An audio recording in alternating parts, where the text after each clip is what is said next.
We've heard some horrific stories about what people have experienced in this realm. Dr. Elizabeth Schniedewind is a clinical associate professor for the interpreting program at Idaho State University. Her research stems from a problem the deaf community has experienced for decades. Anecdotally, we have that data, but there has not been a measurement of how often people are denied these appointments, or when exactly that happens, or at which place it's more common for them to be denied an appointment. Researchers looked at appointment data from several primary care physicians across Idaho. Within that, we had a group of patients, simulated patients who could hear, and a group of simulated patients who were deaf. And we had them call the same list of doctors and dentists. When they compared the data, what they found was shocking. Deaf and hard of hearing folks being about 2 times more likely to be denied an appointment.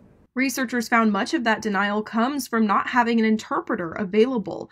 According to federal law, healthcare providers must provide an interpreter and make accommodations for deaf and hard of hearing patients. Medical care is a right for all individuals, including deaf individuals. They have a right to have access to their own health care and have access to their own information.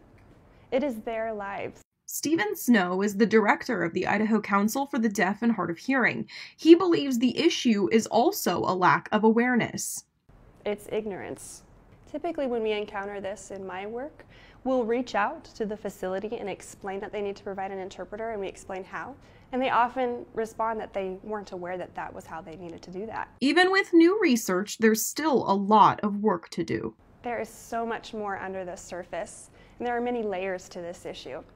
There's still breakdowns, and there's still a lot of education and training across the clinic staff, from providers all the way to the medical assistant or whoever's making that appointment. They all need to have that understanding.